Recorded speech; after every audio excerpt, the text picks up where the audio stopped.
Katie, thank you so very much for that report from London. And joining me now, Amber Smith, a helicopter pilot who served in combat in both Iraq and Afghanistan. She's currently spokesperson for Concerned Veterans for America. Thanks for being with me this morning. Of course, it's great to be here. You know, the U.S. says it would never make concessions to a terrorist group, but won't judge another country that does. That said, does this kind of thing encourage more hostage-taking, you think? Absolutely, it does. Every time a country makes concessions to a terrorist organization and gives in to their demands, we are handing them a huge propaganda victory in terms of legitimizing them and in terms of recruitment. So every time we pay a ransom, every time we do a prisoner swap, it is raising the price tag on every American's head, and it will increase basically ISIS terrorists and other terrorist organizations around the world to capture Americans and use them as leverage. The fact is, unfortunately, that barring the United States and the UK, pretty much every country in the world negotiates and pays ransom for their hostages.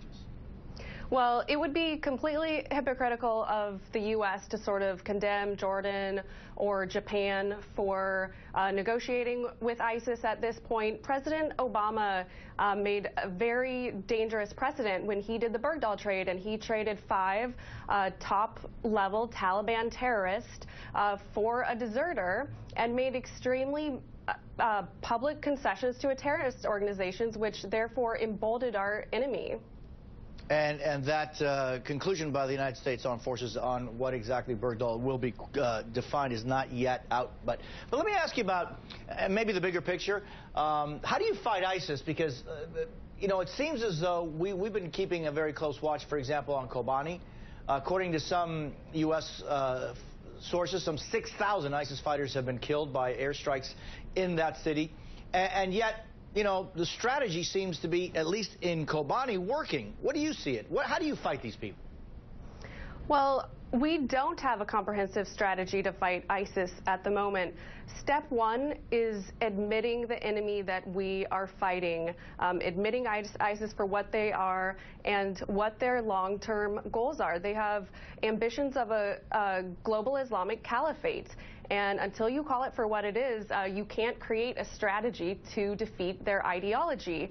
And second, this administration really needs to stop micromanaging the Pentagon. They need to be using the expertise from these generals who know how to fight and come up with a strategy to win the war.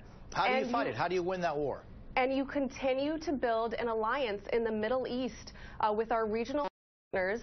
We continue to train these regional countries, train them in counterterrorism and counterinsurgency strategies and tactics to help defeat this enemy, because this is a group effort. This isn't one country that's going to go in and defeat ISIS overnight.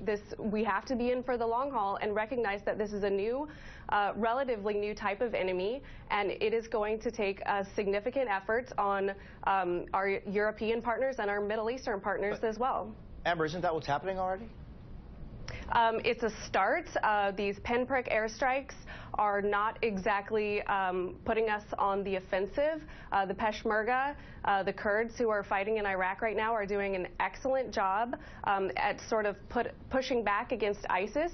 But it's just the beginning. ISIS is very well funded. They are extremely strong, and they're operating as an army, not necessarily just a terrorist organization as we've seen with Al-Qaeda. They're very well structured. Amber Smith, thank you for being with me this morning. Appreciate your time. Thank you. Of course,